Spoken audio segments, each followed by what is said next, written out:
Hey y'all, Happy New Year. I just got home. It is 1:40 a.m. That's why I'm kind of like whispering a little bit, trying to have a little respect and everything for my neighbors and stuff.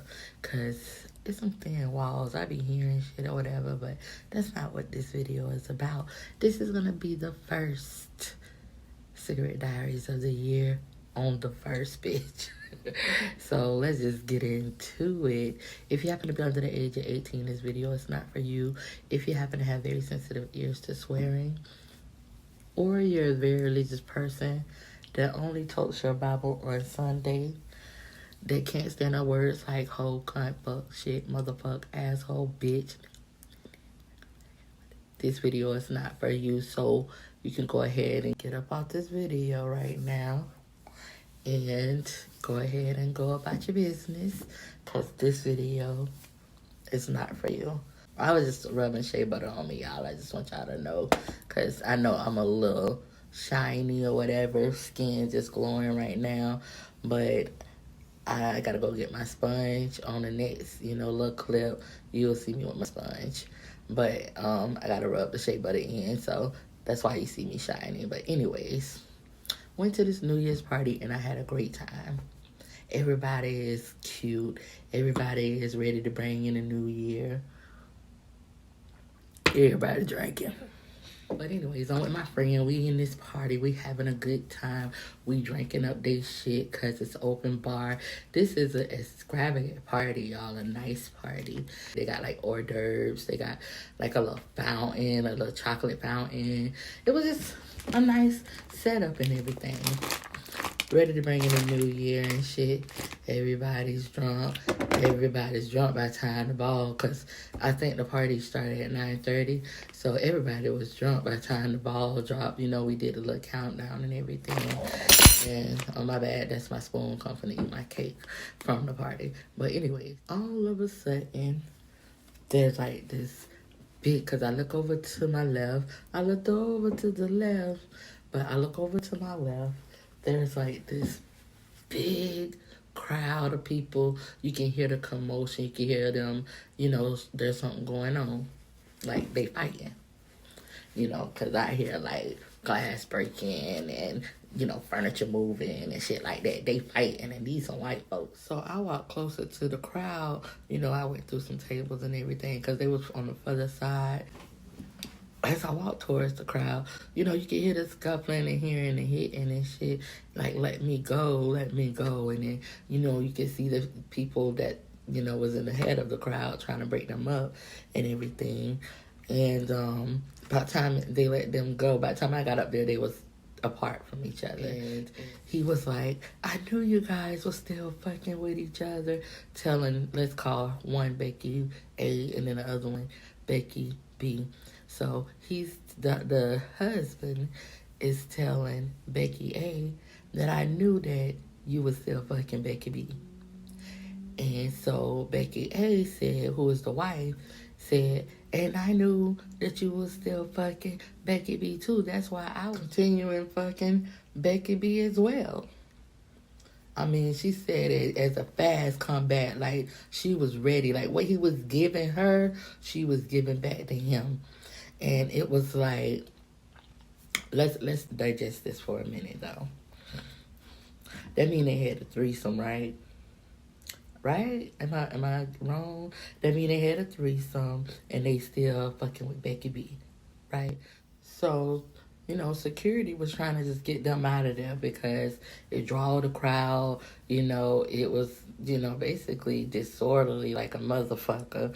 And, they were just trying to get them out of there, but they was too busy arguing and holding back and stuff like that because security arms was on them, but they wasn't like really pulling them because I guess everybody wanted to hear what they were saying because it was like, who the fuck, air out their laundry at an elegant ass party like this, in front of everybody and all my friends, coworkers, know Becky A and Becky B, why my friend, he was already fucked up before we got there because I'm a smoker more than I'm a drinker.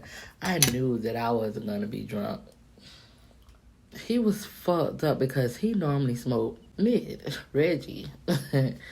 He wanna hit my shit, and I don't smoke that shit. I smoke high grade. Anyways, get to the party. He just, it's an open bar, so he just, you know, doing his thing. I'm taking sips. He just taking them back and shit. And so even with the fight, he wasn't even there. My friend on this here goddamn table knocked the fuck out. It's a fight going on. I left his ass to go be nosy and shit. He don't know what the fuck going on. So when it's time to leave, thank God. Let me just say this. Thank God that he ordered an Uber to get us there and back because this nigga wouldn't be able to drive if he would have drove. I just wanted to say that. We waiting on the Uber. It's like a little crowd outside of the place, and they waiting on their Ubers or just, waiting on their cars. Some just holding conversations to get to their cars and stuff like that there. One lady, she just took out her cigarettes, right? And we was talking, and we just hear the, she patting the cigarettes down. You know how they do with the boxes of cigarettes? They do that there before they open it. I know it have a reason, for them to do that. I just don't understand why they do that. Like, I never gave a fuck of why they do that, but I know they do that for a reason. So she was just patting the shit down. And we look over, he fucked up, and he looked over, and he asked this lady, could he get a cigarette? And I'm like, fuck nigga, you don't even smoke. You don't even smoke. So she's like very happy to give him a cigarette. Like BBC happy. If you know what BBC means. So she just, okay, I can give it, she gave it to him. I don't know exactly what the fuck she said, but she said something, I didn't really care. And pause for the cause. So, he don't got a lighter. I give him a lighter. I carry a lighter everywhere I go. He light a cigarette. Our Uber pull up. He get to the Uber and open the door, get in the Uber. Then he open the door for me to get in that bitch. That's what Bay or somebody who I fuck with would do. But, he didn't. So, get in the Uber. I'm like, you get in this man's car smoking. The man like, it's okay. It's okay. I smoke too. It's okay. He can get in the car with it. Get in the car. He said his name, my friend's name. He was like, yeah, that's me. And, we strap up, putting on the seatbelts and everything. And he still ain't hit the cigarette. The nigga don't smoke, y'all. And you can just see the ash all on the cigarette just going down. And, he's just like talking. I don't even know what the hell he talking about and stuff. So I laid it like this on my hand. Getting comfortable. All of a sudden, this man burnt my forehead with that cigarette, y'all. This motherfucker burnt my head with that cigarette, bitch. Don't you know I went off on him? That driver was laughing his ass off. I mean, he would keep keying his ass off because that motherfucker was every fuck nigga, pussy nigga, all types of shit. I threw the motherfucking curse word book to this motherfucker. And that driver was keep keying. It was making me mad that this nigga was laughing. I was laughing a little bit too, but it kind of made me mad. But then I was like, I was kind of like, I calmed down. Because I haven't did that in a long time. Like, I haven't went off and went straight Dade County on a person in a long time. Because I was, like, teaching myself to reserve my energy. To not go there with motherfuckers. And never wish a nigga would no more. Because I used to always wish a nigga would. So I stopped wishing a nigga would, and, you know, try to just not go off on people, but I did.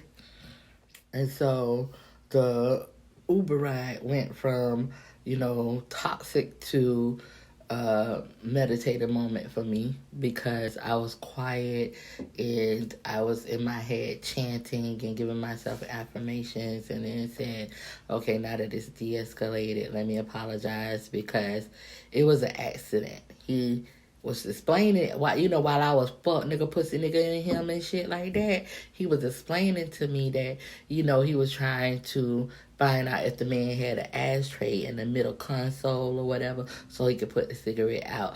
And he kind of swerved over because he drunk as fuck, and he did that. He didn't mean to do it. And this is my friend. I know he didn't really mean to do it, but I didn't mean to do that either, you know. So I apologized to him, and, you know, I still say, I can't believe this nigga had burnt me. You know, I still say that, you know, because it just happened. So, you know, I'm still a little affected by it. But I thank God that, you know, I just thank God that I've grown. I'm at this age where I could, you know, de-escalate problems and shift the energy, even though I kind of shifted in a negative way in that Uber. But I put shea butter on it. Shea butter always heals my wounds and everything, you know, even my eczema when I broke out. But Happy New Year again to everybody. Hope you guys have a good night. SituationalEssentials.com. Order your bag today.